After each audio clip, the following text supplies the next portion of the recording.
Hello friends, if this joke tickled your funny bone, don't forget to hit subscribe. It's an easy way to keep the humor flowing into your feed. Don't miss the last one. That is special joke for you. A woman decided to celebrate her 50th birthday in style by treating herself to a luxurious stay at a fancy hotel. The next morning, however, she was stunned when the desk clerk handed her a bill for $250. "This must be a mistake," she protested. "The room was nice, but $250 for one night? I didn't even have breakfast." The clerk politely explained, "That's our standard rate, ma'am." Unsatisfied, the woman demanded to speak with the manager. When the manager arrived, he explained, "Ma'am, our hotel offers exclusive amenities. For instance, we have an Olympic-sized pool and a world-class conference center." "But I didn't use those," she snapped. "Yes, blah, blah, blah," the manager replied, "but they're available, and you could have." He continued, "We also host performances from top entertainers from around the globe. You had access to those shows as well." "But I didn't go to any shows," she replied. "True," the manager said with a shrug, "but you could have." No matter what feature he mentioned, the spa, the golf course, the gourmet restaurant, her response was the same, "But I didn't use it." Growing increasingly frustrated, she finally handed him a check for $50. "Ma'am, this is only a fraction of your bill," the manager said, puzzled. "That's right," she replied with a sly smile. "I'm charging you $200 for sleeping with me." The manager, flabbergasted, stammered, "But I didn't sleep with you." She gave a knowing nod. "Well, too bad. I was here and you could have." A woman decided to treat herself to a facelift for her birthday, spending a whopping £5. She was thrilled with the results and felt more confident than ever. On her way home, she stopped by a boutique and, while chatting with the sales clerk, asked, "I hope you don't mind me asking, but how old do you think I am?" The clerk studied her for a moment and replied, "Oh, I'd say around 35. The woman beamed. "Actually, I'm 47, she said proudly. Feeling even better, she stopped at McDonald's for lunch. While placing her order, she asked the cashier the same question. The young cashier smiled and said, "Honestly, you don't look a day over 29. Delighted, she laughed and revealed, "Well, I'm actually 47. Later, while waiting at a bus stop, she noticed an elderly man nearby and decided to test him too. "Excuse me," she said, "but how old do you think I am?" The old man squinted at her and replied, "Ma'am, my eyesight isn't what it used to be. But back in my day, I had a foolproof method for telling a woman's age. If you let me slip my hand up your skirt, I can tell your exact age." A bit shocked but intrigued, she looked around to make sure the coast was clear and thought, "Why not?" "All right," she said cautiously, lifting her skirt slightly. The old man slid his hand up, feeling around for a moment before confidently declaring, "You're 47. Amazed, the woman gasped, "That's incredible! How did you figure that out?" The old man chuckled and said, "Easy. I was right behind you in line at McDonald's." An Italian father sits his son down on the eve of his 18th birthday. "As per tradition, tomorrow you'll get a gift, worthy of becoming a man," the father says proudly. "I'm giving you a gun." The son wrinkles his nose. "A gun? I don't want a gun, Papa. I'd prefer a nice watch, something classic, like a Rolex." The father looks at him sternly. "A watch? No, no, no. This is an Italian tradition. Every man must have a gun." The son sighs. "But Papa, I really don't want a gun. I'd much rather have a watch. A watch is timeless and elegant." The father leans in, voice lowering as his tone turns serious. "Listen to me, son. Someday you'll grow up and marry a beautiful woman. Life will be good. But one day you'll come home. You'll call her name and she won't answer. You'll check the living room. Nothing. The kitchen? Still nothing. Then you'll go upstairs to the bedroom, and there she'll be, in bed with your best friend." The father's eyes narrow as he leans closer. What are you going to do then, huh? Look at your watch and say, "Time's up." For Grandpa's 100th birthday, the family decided to throw a lovely picnic on the lawn. They wheeled him out in his chair, eager to celebrate. As they settled in, Grandpa slowly started leaning to the right. His daughter, quick on her feet, stuffed a pillow on that side to prop him up. A little while later, he began tilting to the left. His son sprang into action, stuffing a pillow on that side to straighten him out. Soon after, Grandpa started slumping forward. This time, another son tied a pillow around his waist to keep him upright. Just then, his grandson arrived, cheerful as ever. "Hey, Grandpa, happy birthday. How's life treating you?" Grandpa let out a long sigh. "Miserable," he said. "Every time I try to let one rip, someone thinks I'm falling over." 3 brothers were brainstorming what to gift their elderly mother for her birthday. Michael, the eldest, proudly said, "I bought Mom a brand new Lexus and a chauffeur. She's always said she hates driving." Jeremy, the middle brother, added, "Well, I went bigger. I got Mom a luxury penthouse apartment downtown. She always complains about her old house." Lucas, the youngest, smiled and said, "I got her something unique. Mom's always loved the Bible but struggles to read it now because of her poor eyesight. I got her a parrot that's been trained to recite the entire Bible by heart. It cost a fortune, but it's worth it for her." A few weeks later, they each received a letter from their mother. "To my dear sons, Michael, thank you for the car. But honestly, I rarely go out these days. And the chauffeur keeps yelling at me when I ask for a drive to bingo night. Jeremy, the penthouse is impressive, but it's far too large for me. I'm only in one room at a time, and I keep getting lost on the way to the kitchen. Lucas, my sweet boy, you truly understand me. The chicken was absolutely delicious. Love, Mom." A woman walks into Cabela's to buy a fishing rod and reel for her grandson's birthday, but realizes she has no idea which one to choose. She grabs a set at random and heads to the counter. The clerk, wearing dark glasses, greets her. She says, "Excuse me, sir, can you help me? I need some information about this rod and reel." The clerk replies, "Ma'am, I'm completely blind, but if you drop it on the counter, I can tell you everything you need to know just by the sound." Skeptical but curious, she drops the rod and reel on the counter. The clerk listens carefully and says, "Ah, that's a 6-foot Shakespeare graphite rod paired with a Zebco 404 reel and 10-pound test line. A solid all-purpose combo, and it's on sale this week for just $20. Amazed, she says, "Wow, that's incredible. I'll take it." As she opens her purse to get her credit card, it slips out and falls to the floor. Without missing a beat, the clerk says, "That's a MasterCard, isn't it?" She picks it up, stunned by his accuracy, but in bending down, she accidentally lets out a little fart. Embarrassed, she quickly stands up and thinks, "Well, at least he's blind. He won't know it was me." The clerk finishes ringing up her items and says, "That'll be $34.50, ma'am." Confused, she asks, "Wait, didn't you say the rod and reel were $20? How did it come to $34.50? He calmly replies, "Yes, ma'am, the rod and reel are $20, but the duck call is $11, and the catfish bait is $3.50. She paid it and left without saying a word. Ralph was driving home one evening when he suddenly remembered. It was his daughter's birthday, and he hadn't gotten her a gift. Panicking, he pulled into the mall and dashed to the toy store. Out of breath, he asked the store manager, "How much is that new Barbie doll in the window?"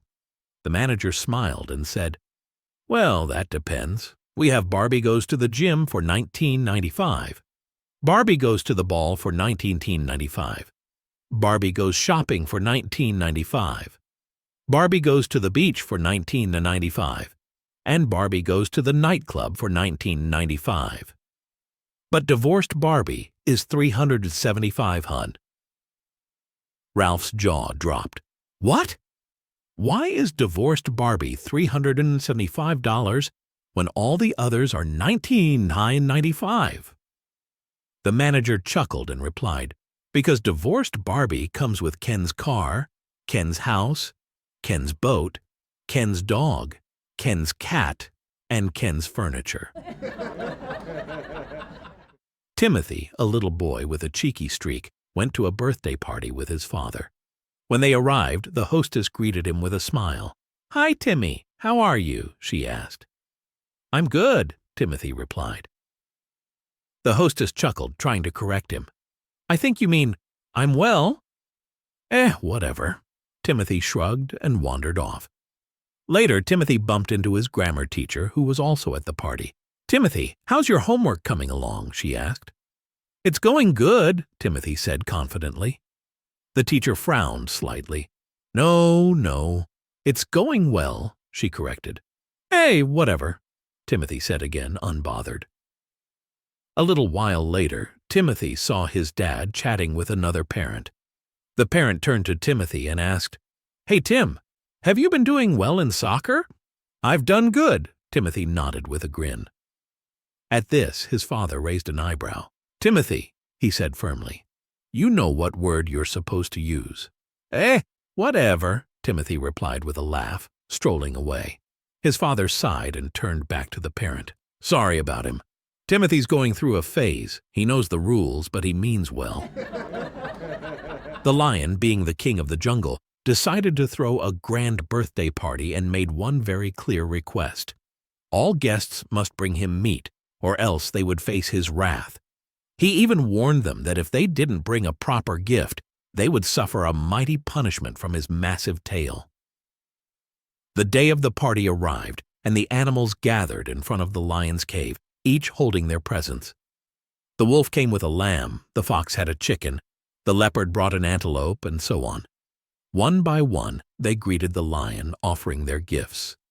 The lion, pleased with their offerings, smiled at each guest. Then came the rabbit. He stood nervously before the lion, holding nothing but a single carrot. The party fell silent.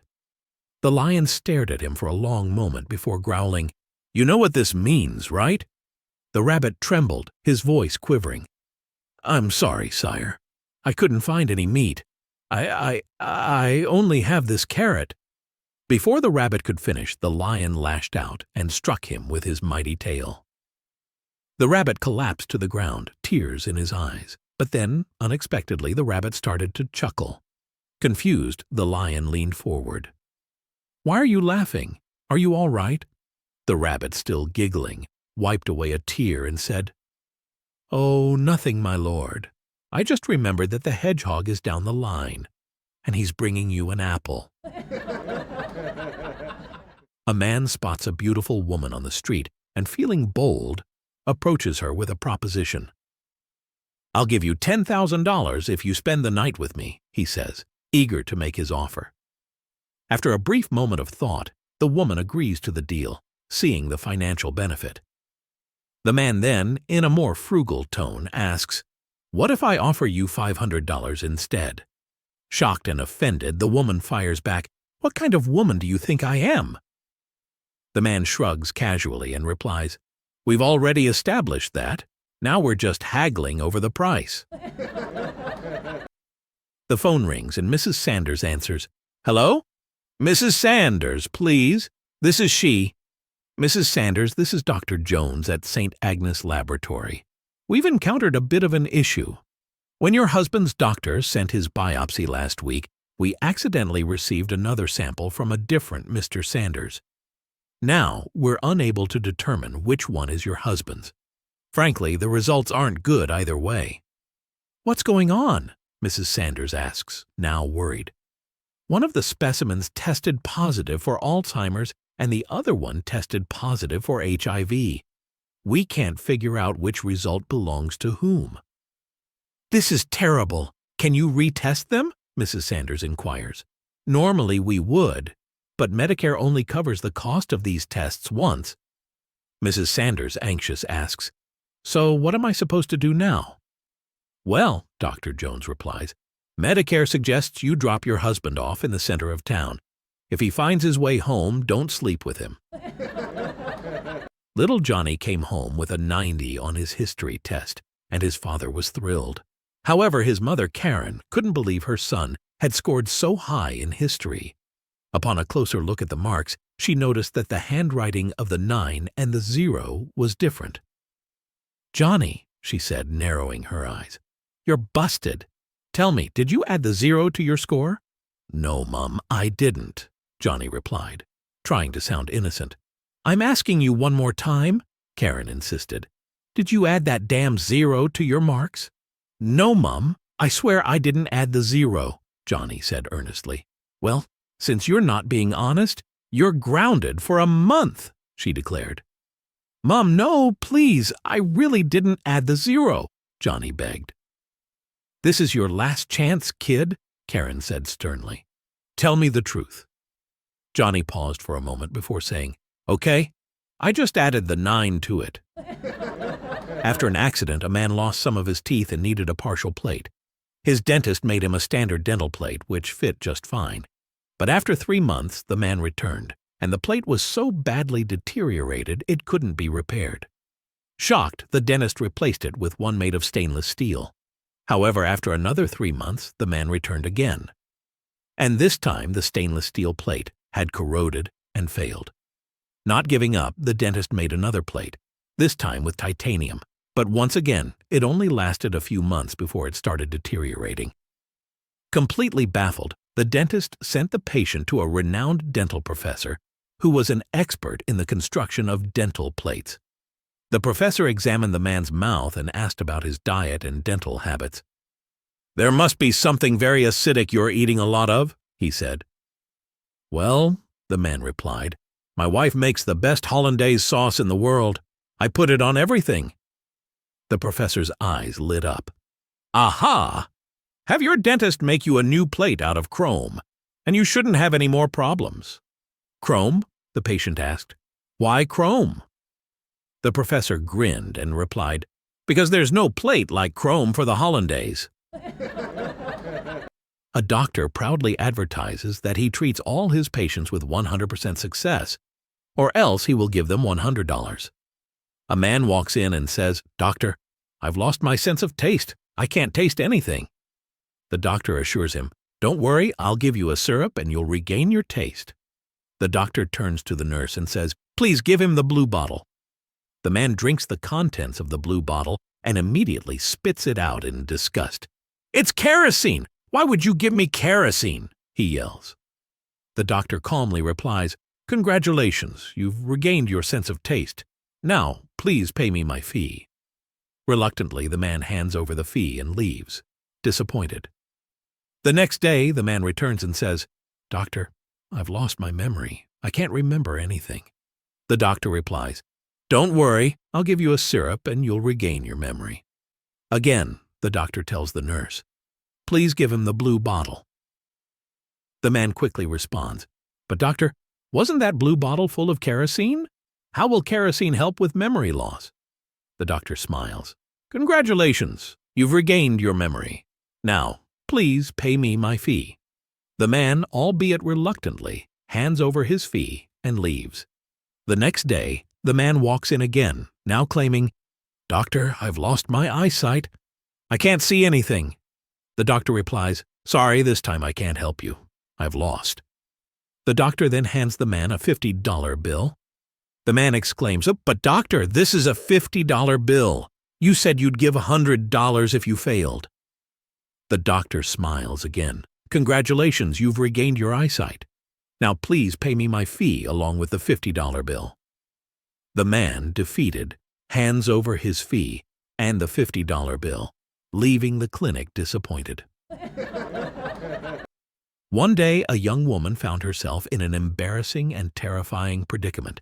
While out in the fields, she decided to relieve herself when out of nowhere, a snake slithered into an unexpected place of her. Feeling the snake's unsettling movement, she let out a piercing scream. Hearing her cries, a crowd quickly gathered. One concerned man suggested, "Why don't you grab the tail and pull it out?" She reluctantly agreed, but before she could act, the snake fully disappeared inside. Panic spread among the onlookers. Someone shouted, "Call a herpetologist! That's the only solution!" Soon, a herpetologist arrived. assessing the bizarre situation with a serious expression. "I'll get it out," he said confidently, "but my fee is $500. The crowd pooled their money, urging him to proceed. The herpetologist began his efforts, carefully trying various techniques to coax the snake out. But every time he made progress, the snake would move deeper or shift unexpectedly. After hours of work and frustration, the expert sighed and declared, "I'm sorry, it's not coming out." The woman pulled out more money and shouted, "Here's $1,000, and just keep playing like that." A farmer is trying to grow hydroponic potatoes, so he decides to start them in test tubes. Unfortunately, the potatoes grow in an odd shape, long with a round bulge at the top resembling male genitals. The farmer, determined to make a sale, tries to sell them locally, but no one seems interested. However, to his surprise, he starts receiving orders from Russia. Thinking it's a fluke, he grows another batch, only to see them sell out quickly again. Suspicious, the farmer begins to worry that something might be off, so he goes to the sheriff for advice. He explains the situation, showing the sheriff the oddly shaped potatoes and asking if he's breaking any laws. The sheriff bursts out laughing and says, "Of course the Russians are buying your potatoes. Russians love dictators." A cannibal sat nervously in the examination room, waiting for the results of his X-ray. When the doctor finally entered, he flipped the switch on the light box and took one glance at the image. "I think you've swallowed a foreign object," the doctor said. The cannibal immediately became defensive, clearly offended. He stood up, walked toward the door, and paused before leaving. Turning back to face the doctor, he said, "Subject, and her name was Ming." A gynecologist, feeling burnt out from malpractice insurance and paperwork, decided to change careers. He enrolled in a technical college, hoping to use his skilled hands in a new field, and chose to become a mechanic. He worked hard, attending evening classes and mastering all the skills necessary. When the practical exam arrived, he was prepared. He completed the exam with impressive skill, but when the results came back, he was shocked to see he'd scored 150%. Worried that there might be a mistake, he called the instructor to ask about the grading. The instructor explained, "Well, you took the engine apart perfectly, which was worth 50% of the mark. Then you put it back together perfectly, which was another 5%. But I gave you an extra 5% because you did it all through the exhaust pipe, something I've never seen before in my entire career." Putin and Obama meet in Moscow to debate the merits of their respective societies. They argue about moral values, politics, and who's doing better on the global stage. Obama says, "I've heard that Russians are all alcoholics." Putin laughs. "That's just a Russophobic myth. In fact, I bet you there's not a single drunk out on the streets of Moscow tonight." Obama, skeptical, replies, "I don't believe you. If we take your limo out for a spin, I'll bet we'll see some drunks stumbling around." Putin smirks. "All right, I'll make you a deal. We'll drive around for a bit. If you spot a single drunk, you can shoot them with my personal gun." Putin then instructs the FSB to round up every drunk in the city before they take off. He tells them that if Obama sees a single person drinking, everyone will be sent to Siberia. The two drive around Moscow for 10 minutes. The streets are eerily quiet. Not a soul in sight, much less a drunk. Just as Obama is about to concede, a man stumbles out of an apartment building, singing a traditional Russian folk song and clearly intoxicated. Obama immediately leans out of the window and takes a shot. Obama: "See, Vlad?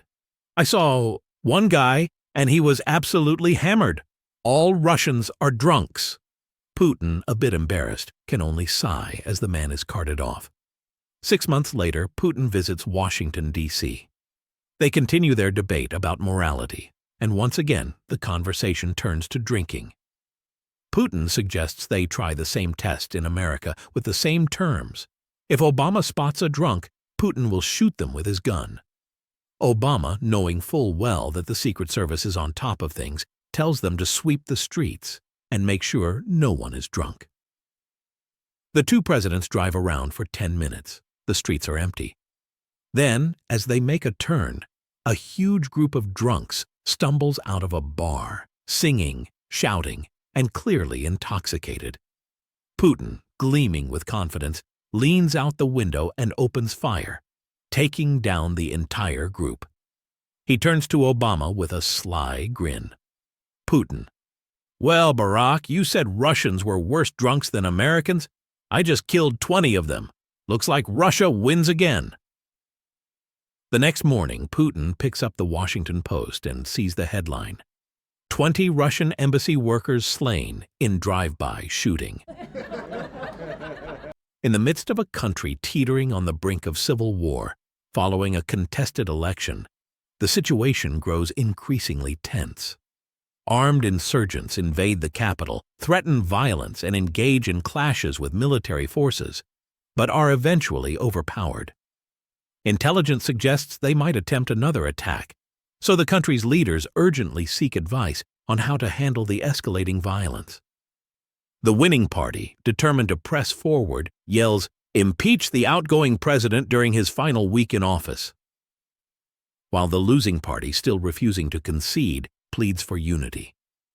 As military troops are stationed throughout the capital, exhausted from guarding the city and sleeping on cold, hard floors, one advisor, looking at the weary soldiers, suddenly speaks up. "We need to call up more troops and impose martial law," he suggests, his voice filled with urgency. The president, surprised by the suggestion, asks, "What is your background? Are you a homeland security expert or a military general with experience in managing revolutions?" The advisor pauses and simply responds, "No, I'm a pillow salesman."